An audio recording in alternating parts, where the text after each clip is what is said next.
ලස්සන තරුණ ජෝඩුවක් ලස්සන වෙඩින් එකක් අරගෙන කසාද බඳිනවා.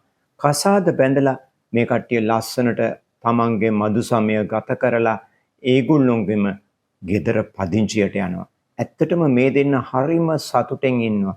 මෙම කාලයක් යනකොට මේ බිරිඳ නිදන කාමරේ මගාරින්න උත්සාහ කරනවා. මගාරිනවා කියන්නේ එයා වෙන කාමරයක නිදියනවා. දැන් මෙම කාලයක් නිදියනකොට එතකොට ස්වාමි පුරුෂයාට මොකද්ද ඇති වෙන තත්ත්වය? මෙයා මානසිකව පීඩාවටපත් වෙනවා. දැන් ස්වාමි පුරුෂයා කල්පනා කරනවා මොකද්ද මේ බිරිඳට වෙලා තියෙන්නේ? එතකොට ස්වාමි පුරුෂයාට ඇත්තටම මානසික පීඩාවටපත් වෙන මේ ස්වාමියා කල්පනාවට වැටෙනවා. බිරිඳ හැමදාම මෙයාගේ අර ලස්සන නිදන කාමරයට එන එක ප්‍රතික්ෂේප කරනවා නම් මේක ස්වාමියා කරන්නත් පුළුවන්. කියන්නේ බිරිඳ බලාපොරොත්තුෙන් ඉන්නවා. මේ ලස්සන ජීවිතය ගත කරන්නේ දෙන්නගේ කායික එක්වීම නිසි පරිදි සිද්ධ වුණොත් තමයි අර මානසික සතුට ඇති වෙන්නේ.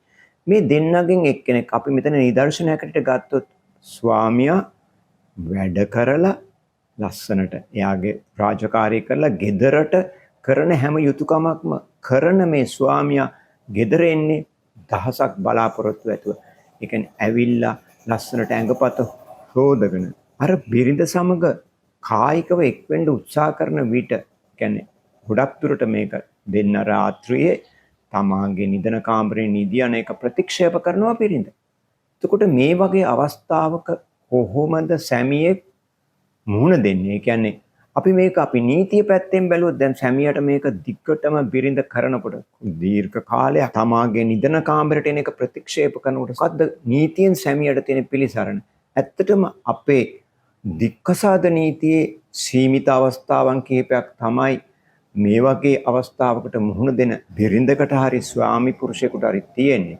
එතකොට එයාට නීතියේ පිළිසරණ කියන්නේ නීතියේ පිහිට ලබා ගන්න පුළුවන්. දැන් මෙතෙන්දී බිරිඳ අපි මෙතෙන්දී නිදර්ශනයට ගත්තේ බිරිඳ ස්වාමියාගේ නිදන කාමරයට එන එක ස්වාමියාත් එක්ක කායිකව වෙන එක හිතාමතාම ප්‍රතික්ෂේප කරනවා නම් ඒ ස්වාමියාට අපේ නීතියෙන් ලැබෙන පිළිසරණ මොකක්ද කියලා. ඒකට අපේ නීතියේ මෙතෙන්දී ප්‍රතිපාදන සලසා තියෙනවා. කියන්නේ මේකට කියන්නේ අනුමිත ද්වේෂසාගත අතහැර යාම. එතකොට මේ යටතේ ස්වාමියාට පුළුවන් දිසාධිකරණේ නඩුවක් පවරලා ඒකට අවශ්‍ය සහන ගන්න පුළුවන්. මේ ස්වාමියා ඔප්පු කරන්න ඕනේ. අපි හිතමු මෙතෙන්දී භාර්යාව ඒ කියන්නේ යාට අසනීප වෙලා ඒ කියන්නේ දරුවෙක් ලැබෙන්න ඉන්නවා වගේ යම්කිසි ඒ කියන්නේ අසනීප තත්ත්වයක් තිබිලා එයාගේ කාමරේ මාරු කරොත් ඒක එච්චර අධිකරණයෙන් පිළිගන්නේ ඒ වගේ අවස්ථාවක ස්වාමියාට අධිකරණයට ගිහිල්ලා කියන්න බෑ මෙයා මාව හිතාමතාම මගහරිනවා. ඒ වගේම ගොඩක් ස්වාමියෝ ගෙදර ඇවිල්ලා බීගෙන ඇවිල්ලා එයාගේ භාර්යාවට අඩත්තේට්ටම් කරනවා. ඒ කියන්නේ පහර දෙනවා නම් ඒ වෙලාවට භාර්යාවට කරන්න වෙන්නේ මේ නිදන කාමරයට යන්නේ නැතුව වෙන කාමරයකට ගිහිල්ලා දොර වහගෙන ඉන්න එකයි. ඒ කියන්නේ දිගින් දිගටම ස්වාමි පුරුෂයා භාර්යාවට කරදර කරනවා නම් ඒ වගේ වෙලාවට එයාට වෙන්නේ එයාගේ කාමරයට ගිහිල්ලා වෙන කාමරයකට ගිහිල්ලා දොර වහගෙන ඉන්න. එතකොට ස්වාමියාට බෑ අධිකරණයට ගිහිල්ලා කියන්න ස්වාමීනි මෙන්න මේ තැනැත්තිය හිතාමතා මාව මගහරිනවා. ඒකින්ද මට අනුමිත ද්වේෂාගත අතහැරීම යටතේ මේ දික්කසාදය හරි මට අධිකරණයෙන් දෙන සහන ලබා දෙන්න කියලා. මොකද මෙතෙන්දී ඇත්තටම එතන අතහැර යාමක් සිද්ධ වෙන්නේ ස්වාමියාගේ අර පහර දීම් වලට බයේ එයාගේ බිරිඳ වෙන කාමරයක දොරවල් වහගෙන ඉන්න එක ඇත්තට මේක අතහැර යාමක් නෙවෙයි. ඒ ස්වාමියාගේ පහර කෑම වලට බයේ සංගවී සිටීම තමයි සිද්ධ වෙන්නේ. ඒ වෙලාවට ස්වාමියාට අධිකරණයට ගිහිලා කරුණු කියන්න බෑ. මෙතන ඇත්තටම එයාගේ භාර්යාව මෙයත් එක්ක ඒ කියන්නේ මේ ස්වාමියාත් එක්ක ඇත්තටම කායිකව එක්වීම ප්‍රතික්ෂේප කරලා දීර්ඝ කාලයක් වෙනම කාමරයක ඉන්න එක. ඒ කියන්නේ එකම ගෙදර පිටස්තරයට මේ දෙන්නව පේන්නේ කුරුළු ජෝඩුවක් වගේ පෙනුනට මේ වහලයට මේ දෙන්න දැන් ඉන්නේ වෙනම නම්. ඒ කියන්නේ භාර්යාව එක්ක ස්වාමි පුරුෂයා වෙන්නත් පුළුවන් භාර්යාව වෙන්න පුළුවන් වෙනම ජීවිතයක් ගත කරනවා නම් වෙනම කාමරයක ජීවත් වෙනවා නම් එතකොට අපිට ඒ දෙන්නගෙන් කෙනෙක්ට අධිකරණයට ගිහිල්ලා ඉල්ලීමක් කරන්න පුළුවන් මේ තැනත්තා. ඒ කියන්නේ මේ ස්වාමියා හරි භාර්යාව හරි හිතාමතාම මග අරිනවා.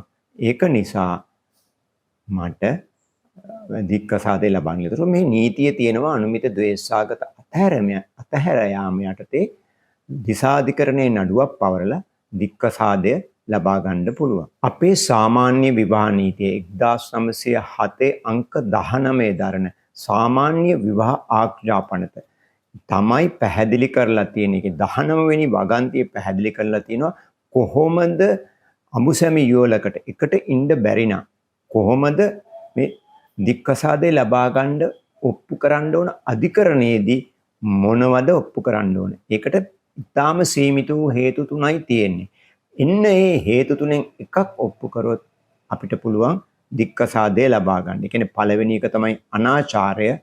ඒ කියන්නේ භාර්යාව හෝ ස්වාමියා අනාචාරය ඇතිරෙනවා කියලා ඔප්පු කරොත් එක පාර්ශවයකට ඒක දික්කසාදේ ලබා ගන්නවා. ඒ අනාචාරය ඔප්පු කරන වෙලාවට අර කාගෙත් එක්කද අනාචාරයේ සිද්ධ වුනේ කියන එක. ඒ කියන්නේ අනාචාරය යෙදුණු තැනැත්තා සමවිත්තුකරු කරන්න පුළුවන් නම් පහසුවෙන් දික්කසාදය ලබා ගන්න පුළුවන්. ඒ වගේම මේ දෙවෙනි කරුණ තමයි ද්වේෂසහගත අතහැර යාම. කියන්නේ දේශසහගත අතහැර යාම කියන්නේ ඒ කියන්නේ දෙන්න ජීවත් වෙන ගෙදර අතහැරලා එක්කෙනෙක් යනවා. අපි කියමුකෝ ස්වාමි පුරුෂයා නිවස අතහැරලා ගිහින් දැන්. ඒතර භාර්යාවට කණ්ඩ බොණ්ඩ නැහැ. ස්වාමියාගේ යුතුයකම් මොනවත් ඉෂ්ට කරන්නේ නැත්නම් ඒක අධිකරණයේ ඔප්පු කරලා දික්කසාදයක් ලබා ගන්න. ඒතර මේක යටතේ තමයි මේක gedara ඇතුළෙම අපි දැන් ඉස්සලා කතා කරපු අර අනුමිත ද්වේෂසහගත අතහැර යාමත් මෙන්න මේකට තමයි ඇතුළත් වෙන්නේ. ඒ කියන්නේ අතෙන්දි සිද්ධ වෙන්නේ දැන් මේ gedara අතහැරලාම යනවා. අර අනුමිත ද්වේෂසහගත අතහැර යාමේදී සිද්ධ වෙන්නේ එක gedara දෙන්න ලස්සනට ජීවත් වෙනවා. හැබැයි රාත්‍රී කාලයේ වෙනකොට භාර්යාව ස්වාමි පුරුෂයාරි වෙන කාමරයකට යනවා. ඒ කියන්නේ දෙන්නම දෙපැත්තක තමයි ඉන්නේ. එක gedara එක වහලයට හිටියට දෙන්න වෙනම නිදිය ගන්න. ඒ කියන්නේ එකට නිදියන්නේ කායික එක්වීම ප්‍රතික්ෂේප කරනවා. අන්නේ අවස්ථාවේදී තමයි අනුමිත ද්වේෂසහගත අතහැර යාම යටතේ අධිකරණයෙන් අපිට දික්කසාදයක් ඉල්ලන්න පුළුවන්. තුන්වෙනි එක තමයි කසාද බඳින වෙලාවේ පැවති ලිංගික බෙලහීනතාවය. ඒ කියන්නේ මේ කසාද බඳින වෙලාවේ ස්වාමි පුරුෂයාට හරි බිරිඳට හරි ලිංගික බෙලහීනතාවයක්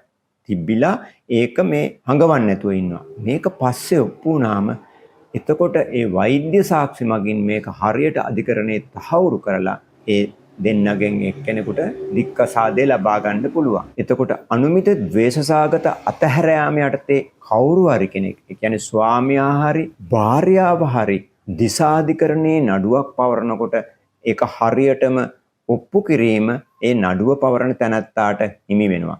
ඒ කියන්නේ එයා හරියට ඔප්පු කරන්න ඕන මේ අනිත් පාර්ශවය. අපි හිතමු ස්වාමි පුරුෂයා බිරිඳට විරුද්ධව අධිකරණයේ නඩු පවරනවා නම් බිරිඳ හිතාමතාම දීර්ඝ කාලයක් තමා සමග කායිකව එක්වීම ප්‍රතික්ෂේප කරනවා කියලා අධිකරණයේ ඔප්පු කරන්න ඕනේ. ඒ කියන්නේ බිරිඳ ස්වාමියාගෙන් වෙන් වෙලා, ඒ කියන්නේ වෙන් වෙලා වෙනම කාමරයක ගත කරන්නේ බිරිඳගේ අසනීප තත්වයක් හේතු මත නම් එයාට ඒක අධිකරණයේ ඒ වගේ කාරණයක් ඔප්පු කරලා ජයග්‍රහණය ලබා ගන්න බෑ. ඒ වගේම බිරිඳ ස්වාමියාගේ කරදර ඉවස ගන්න බැරිව වෙන කාමරයක ජීවත් වෙනවා නම් ඒ අවස්ථාවේදී ස්වාමියාට බෑ අධිකරණ ඉදිරියට ගිහිල්ලා මේ බිරිඳගේ මේම වෙන්වීම, එයාගේ කාමරයට එන්නේ නැතුව වෙන කාමරයක ජීවත් වෙන එක ඔප්පු කරලා